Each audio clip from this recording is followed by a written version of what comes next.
I have been reading, or I did read, Anne Lamont's latest book called Stitches. And she tells a story about a sparrow that's laying on the side of the road, in the middle of the road with its legs all up. And a draft horse comes along and says, "What are you doing?" And the sparrow said, "I heard that the sky was falling." And the draft horse said, "You think that's going to help?" And the sparrow said, "I do what I can do." And so for this season of giving and openness and love, I just think that's a great line. I just do what I can do.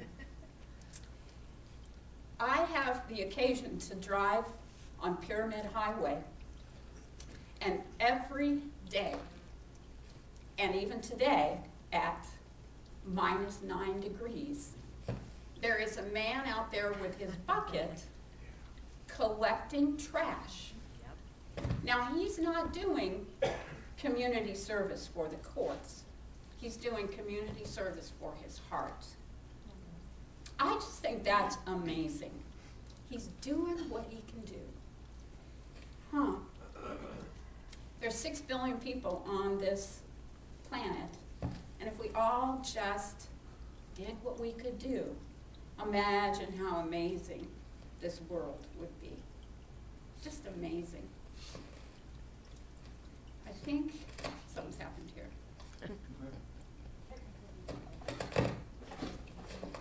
Oh, I see. It's caught in my lovely new shawl that Cassie Moore gave me. So,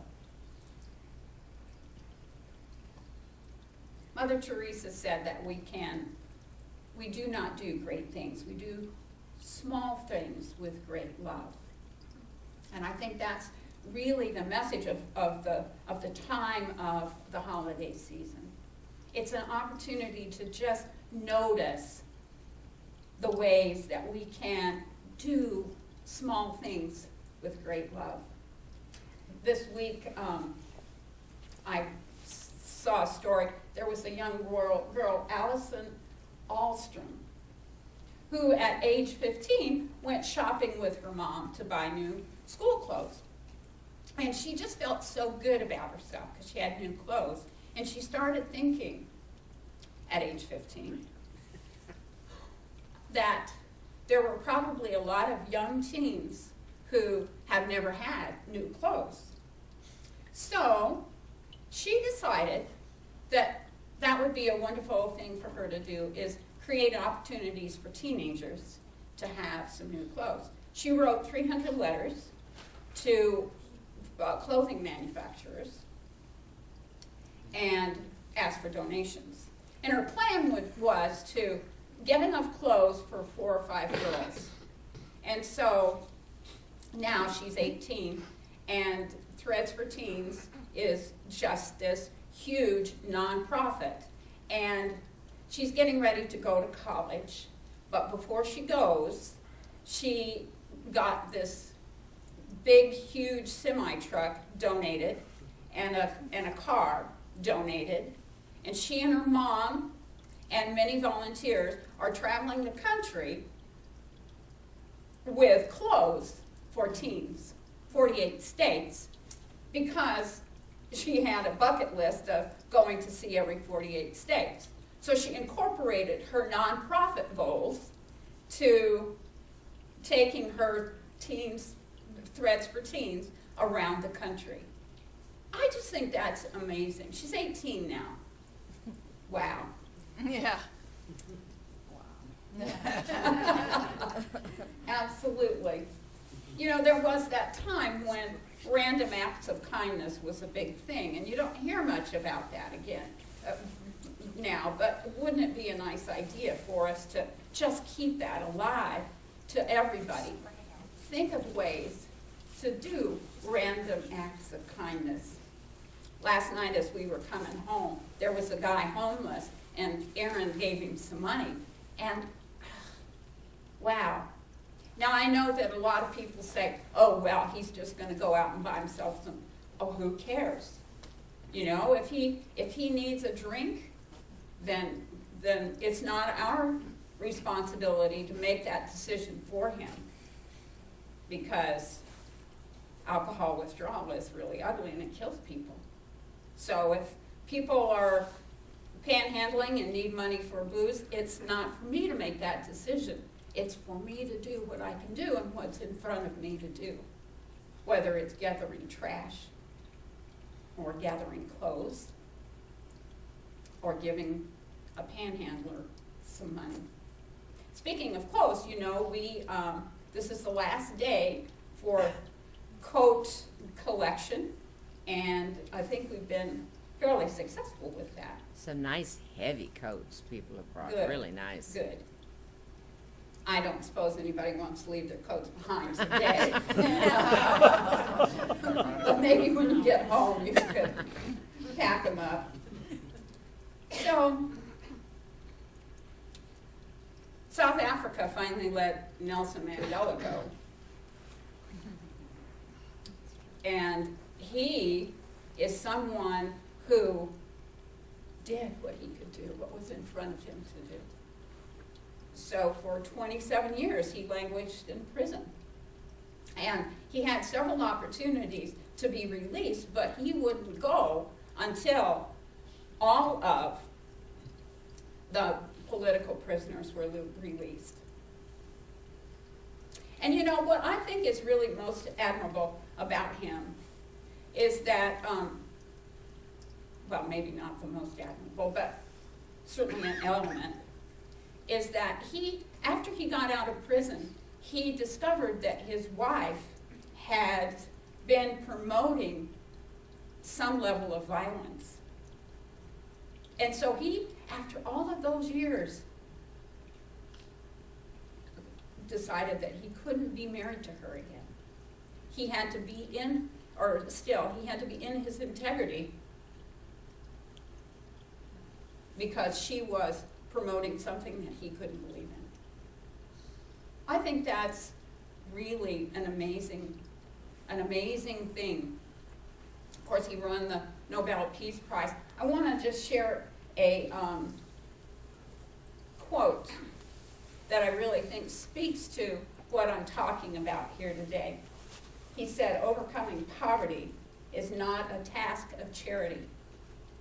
It's an act of justice. Like slavery and apartheid, poverty is not natural. It is man-made, and it can be overcome and eradicated by the actions of human beings.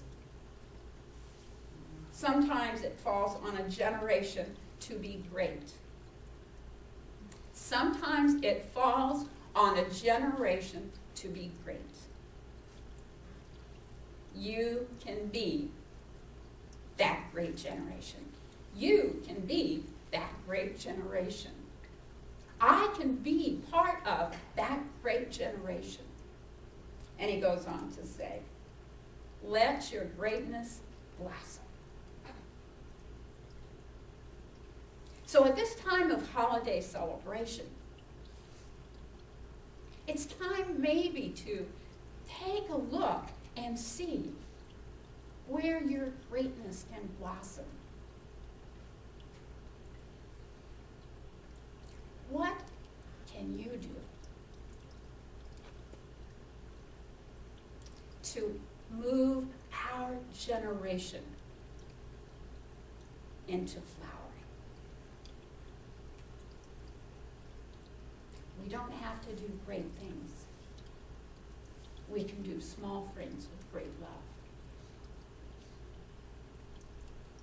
This is the time.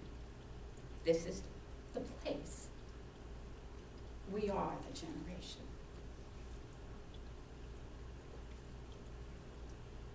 And then Ernest Holmes said this, "But someone will say, should we refuse to look at sickness, poverty, and unhappiness? This is not what we're discussing. We will not refuse to help the helpless or lift up the fallen, but we will refuse to wallow in the mud because of our sympathies." So what does that mean? Ernest Holmes said that sympathy never healed anything. Sympathy never cured anything.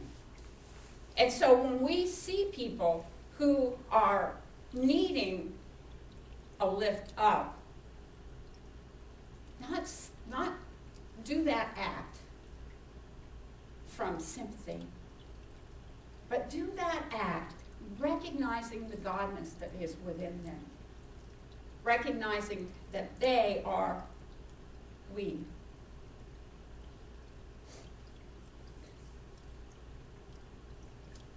I'm going to tell you a story. I've never spoken. It's not that big a thing. I mean, it's not shameful. I've done a lot of shameful things, but I usually talk about it. And it's embarrassing to me, and I don't know exactly why. I was in the laundromat, and my daughter was small, and it was kind of late at night. And there was only this man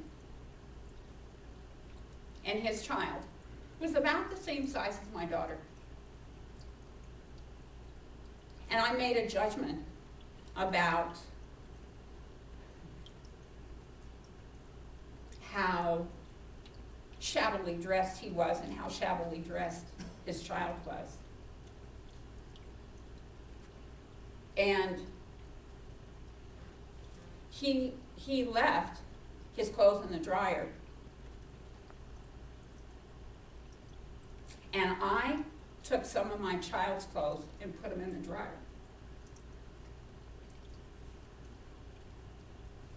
Now, I don't know why that embarrasses me, but I think it is because I made an assumption of him that was perhaps unjustified. But at the time, I felt directed to do that. And it's so odd to me that I continue to feel embarrassed about that. So when I talk about doing what's in front of me to do, it's important for me to remember that I do it from a place of love, not from a place of judgment. Not from saying, oh, that poor person. Oh, how sad. But saying it from a place of love, a place of oneness. And I loved your invocation because the I am is who I am. And when I do what I can do,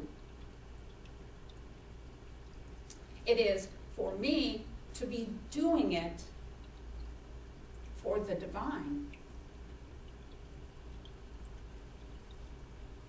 Mother Teresa said also something about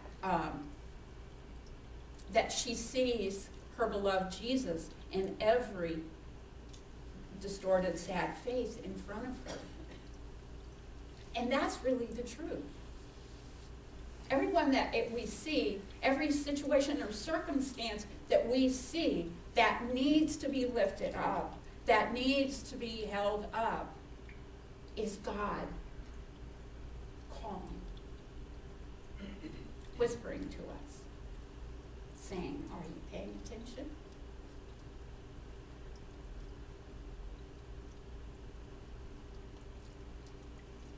Now, when I talk about Nelson Mandela, there's a quote that has been attributed to him having spoken in his inaugural speech. Well, come to find out that's not the truth. He never said this. He never quoted Marianne Williamson at all. But it's a good quote, so I'm going to share it with you anyway. Because Marianne Williamson said it in The Return to Love. And I think it's so appropriate here.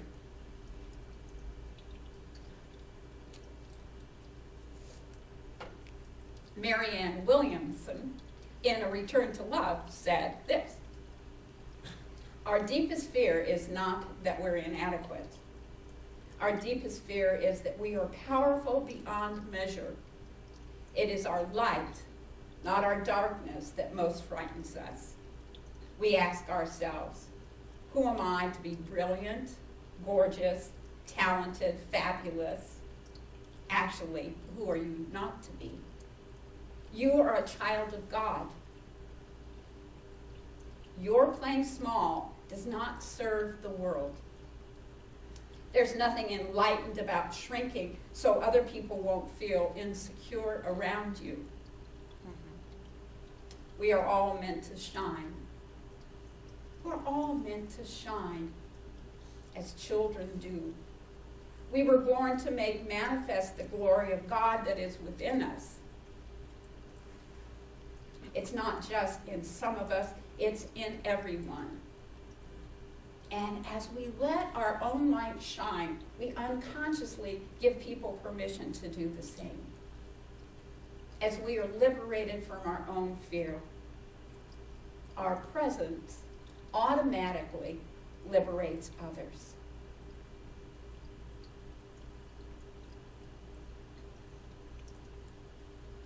Who are we? We are God made manifest. We're here to shine. We're here to do what we can do with great love.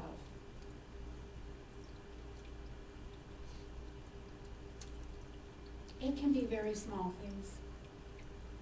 It can be very small things. A smile, $1 if you're hungry, opening the door for someone, or just making eye contact, acknowledging people, seeing people. Very small.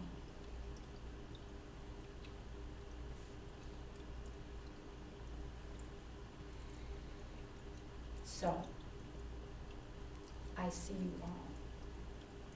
I love you all. I wish you a wonderful holiday season. Namaste.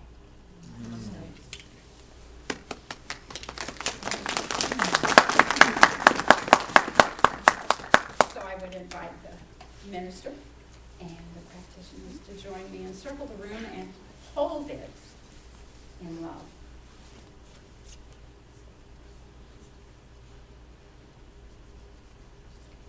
So I want to just remind you that there is this box over here where we collect prayer requests.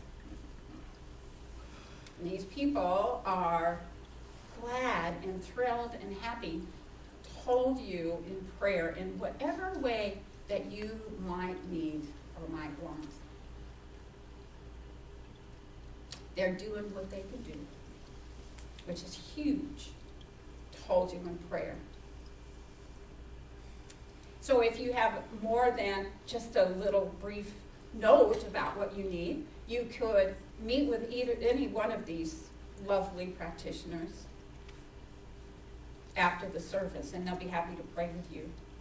Or you may make an appointment with one of them and meet with them at another time. And there's usually a small fee, but don't let that stop you. They're doing what they can do to support this community and each one of us. So join me as I turn inside.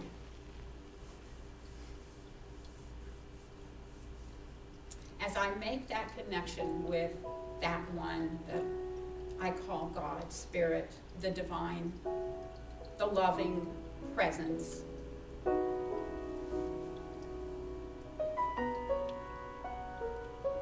As I give thanks for this community that comes together to support each other in love,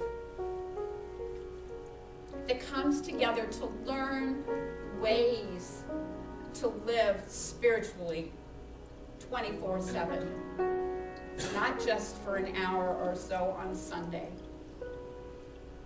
It comes together to learn principles for life that allows life to be more full and rich and satisfying, that comes together in love to serve as an example for the rest of the community and the rest of the world. I'm so grateful for this community. I'm so grateful for the support of each person present.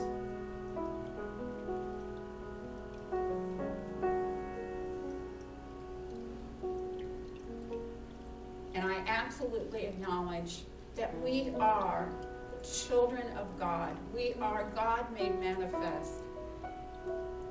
And I call upon us now at this moment to play in a large field of love and power, and to do as a community what we can do, to do individually what we can do, and acknowledge that at this time of light celebration that all of the major religions are acknowledging, that God is shining through all.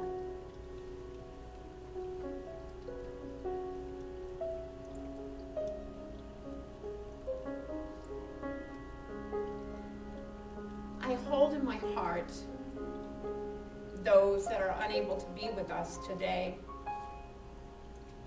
those that are maybe feeling a little puny, unwell, knowing fully that Spirit is flowing through them, reminding every cell of their bodies of their natural mold and model, reminding every cell of their body to be the highest and best God self.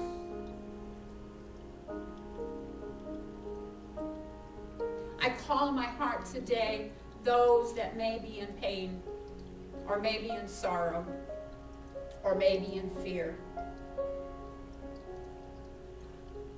And I remember on their behalf, when maybe they can't remember for themselves, that they are divine creations of the One,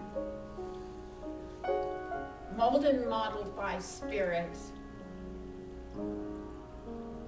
infused with the essence of the universe, the cosmic energy of love, calling forth the recollection for them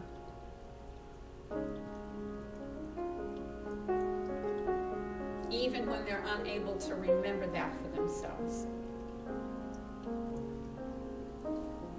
And so it's with great joy, great enthusiasm,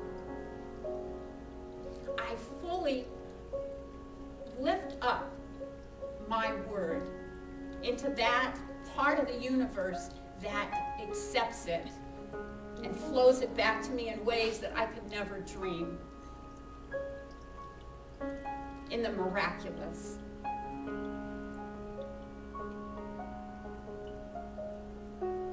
The amazing.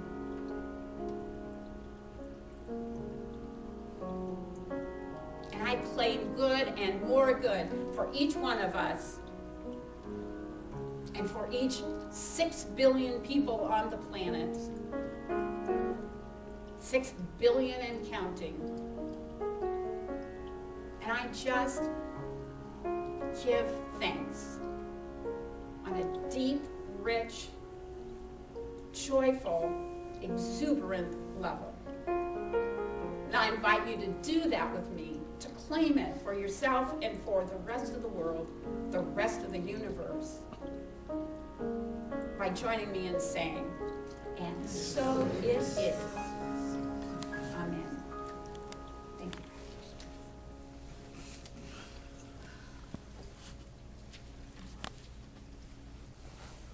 Somebody give me a hint. What are we doing next?